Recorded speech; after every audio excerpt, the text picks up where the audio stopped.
આજીડેમ ચોકડીના bridge પાસે જે circle છે ત્યાં જય માંદાતા મહારાજની પ્રતિમા સ્થાપિત કરવી અને ચુનારાવાડ ચોકમાં સંત શ્રી વેલનાથ બાપુની પ્રતિમા સ્થાપિત કરવાની માંગ સાથે આરએમસીએ કરી રજૂઆત। અહેવાલ સંજય પોપટ। મનીષાબેન ફરીનભાઈ રોજાસરા વોર્ડ નંબર 15 કોર્પોરેટર। આજે અમારે રજૂઆતમાં અમારા કોળી સમાજના આગેવાનો સાથે અમે કમિશનર સાહેબને અને મેયર સાહેબને રજૂઆત કરવા માટે આવ્યા છીએ કે અમારા કોળી સમાજનું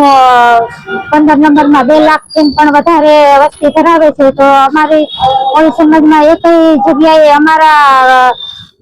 ભગવાનનું સ્થાન નથી, તો અમારે આજીડેમ ચોકડીએ વીર માંદાતાની પ્રતિમા અને ચુનારાવાડા ચોકમાં વેલનાથ બાપુની પ્રતિમાનું સ્થાપિત કરે એવી અમે મેયર સાહેબને અને કમિશનર સાહેબને રજૂઆત કરવાના છીએ। અમે કમિશનર સાહેબને રજૂઆત કરવાના છીએ કે સૌથી વધારે અમારા કોળી સમાજ જો કોઈ ધારાસભ્ય જીતતા હોય તો અમારા કોળી સમાજનો પ્રભુત્વથી જીતે, વધારે અમારા કોળી સમાજની વસ્તી વધારે